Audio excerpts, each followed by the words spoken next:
And so I said to black people, why would you give your energy to a God that doesn't look like you? Because everyone's God looks like them. I hear what you're saying. Everyone's God looks like them. The Chinese God looks like Buddha looks Chinese. Krishna looks in Asian. Jesus looks white. And Muslims say Muhammad doesn't. There should be no images of him. But when you read the hadiths of the color of Muhammad, they say he was a white man. Right. So I'm saying, so who's your God? Because I believe that everyone is allowed to have their God. I just think that you will get spiritually bamboozled if you don't have your God in your image, because you're now going to someone else for your spiritual awakening.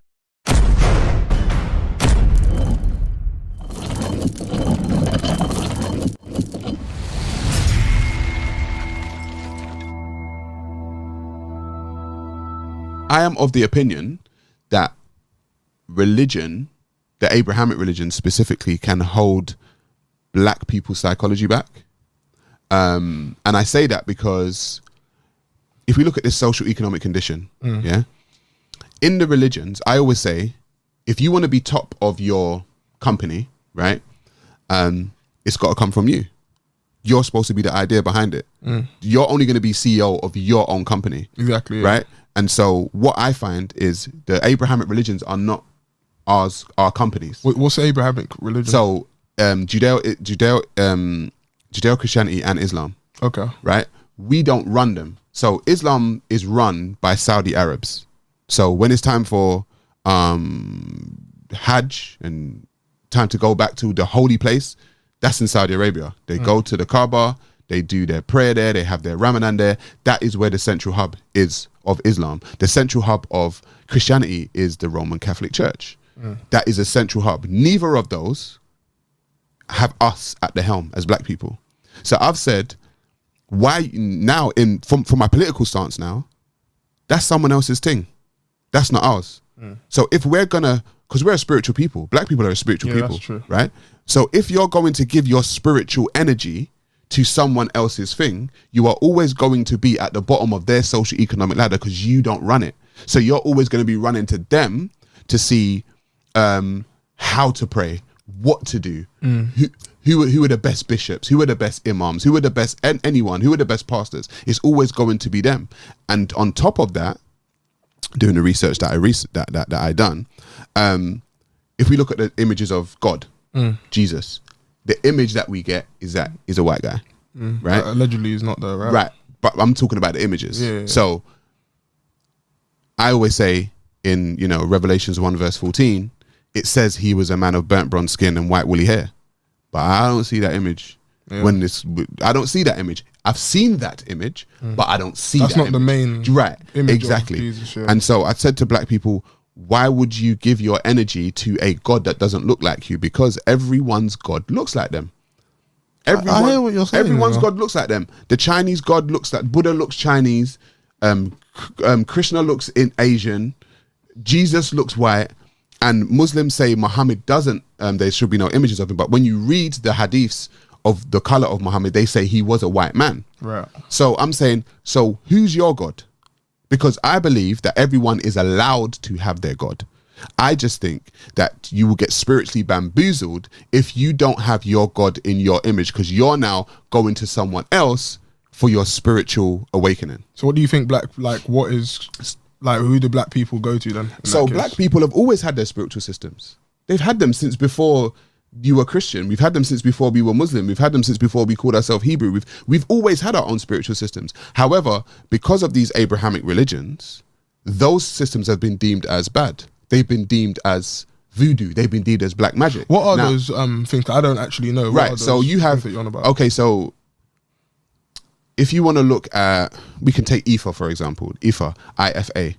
Right, that's a spiritual system from Nigeria, for Yoruba peoples of Nigeria, right?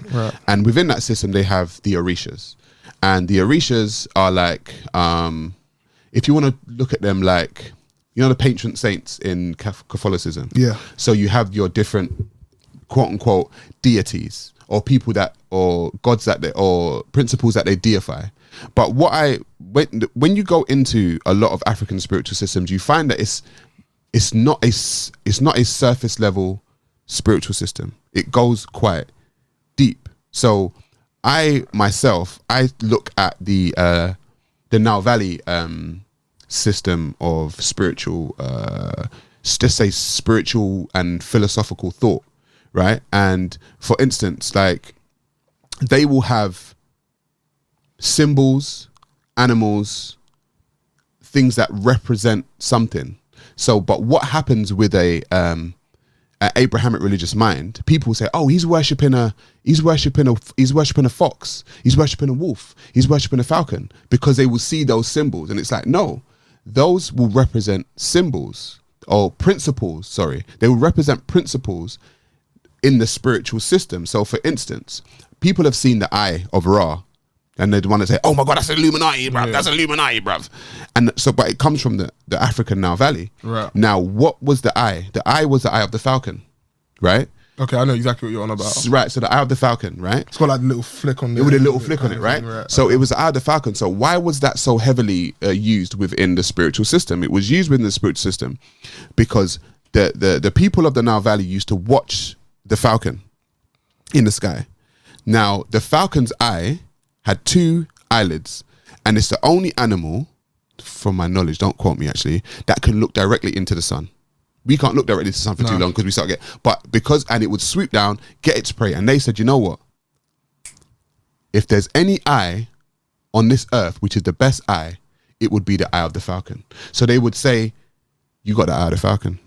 Right. Do you know what I mean? So it would be a deeper meaning. If they could see, someone could see something that no one else could see, they'd be like, that man's got the eye of the falcon. But the thing is, when I say that, as a black person, you already know because of how we speak or our Ebonics. If we speak in Ebonics, we speak in metaphorical speech. Yeah. Do you know what I'm saying? So why would our spiritual systems not be the same metaphor and philosophical speech? It's not as simple as a lot of people see, because a lot of people are coming from a Abrahamic religious standpoint, and everything outside of that is the devil or voodoo or whatever. Do you know what I mean? So I would say it's time for black people to start reclaiming their spiritual systems. They're not bad. Some people do bad. I'm not gonna lie. Some people use voodoo and things for and I'm not talking about that. I'm really not. I'm talking about the people who use the spiritual system for their spiritual healing. You know what I'm saying? Just like Muslims use it. So I'm just saying, I think it's time for black people to start reclaiming their spiritual systems. So you see, being from the Caribbean, Caribbean. I say Caribbean personally. I say Caribbean as well, but they say Caribbean. Some people say Caribbean. But yeah, I tried that for them. But so what is the spiritual system within our side of stuff? Because I don't actually know. Looking at it from a Western point of view, you could see the Caribbean is black people being in the Caribbean is only due to the slave trade, right? So there were various people, for instance, Nanny Maroon, who some people may not know about. She had her own spiritual system within Jamaica that was taken from, or had the lineage from somewhere in Africa. Right. But a lot of the time things get remixed because you're in and around, you're a slave. Do you know what I mean? You're in and around Europeans, you're in and around like the Tainos or whatever. Your things get changed up. But what I'm trying to say is, for me, a lot of the time people say that they think I'm an atheist, and I'm not. Because the way I speak about religion, they say, "Oh, you don't like God and you think God doesn't exist." No, not at all. I think the divine entity, the divine source, the divine energy that is, can be accessed via everywhere. Because people say that God is limitless. That's what people say. There's no limit to God.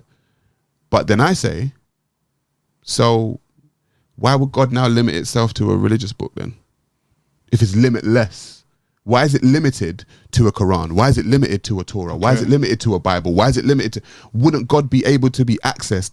This unlimited entity, wouldn't it be able to be accessed from anywhere and everywhere? Yeah, that's what I would think. So I'm a pantheist myself. From religious, because obviously you studied, as you said, certain religions and whatnot. How do they look at it then? Because I don't know. Like, how do you say like certain Christians or certain like other religions? How do they look at what? Like other religions?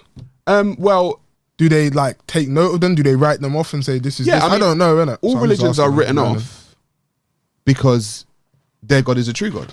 And that's it. Is that how they look at it? Yeah, like my God's a true God. Everything else outside of that is paganism or... Yeah, cause I was just asking, because obviously you go to Speaker's Corner, so you're actually having debates with these people. So I would love to know what their kind of viewpoints are outside of their religions. When I told them I was a pantheist, right, the people that were there, when I told them about the spiritual systems that should be looked into, I'm a pagan, I'm a shaitan, I'm a heathen, and all these kind of things. And I'm like, Raj, you know what's so interesting? You see, in my spiritual system, I ain't got derogatory names for you, you know? I don't have them because I just do what I do. Yeah. But you've taken time out, or your religion's taken time out, to make derogatory names towards anyone that's not of your religion. And you're telling me that this is divine. That's not divine to me. Because I would say true confidence in your God, in your entity, in your energy, in your spirit, or your whatever it is, you just do what you do. Yeah, and you wouldn't even care about anyone else's beliefs or opinions. You're so confident in your own thing. Like you're doing this show right now. You've got confidence in it. You might watch other people's podcasts or whatever. I ain't watching it like that. Yeah, but you're not gonna be like, you see them man there? Them man are X. Yeah. That means you're taking time out of doing what you got to do to make derogatory names for the people that are doing the same thing that you're doing, essentially. And I'm just like, no, that's not divine. That's not divine to me.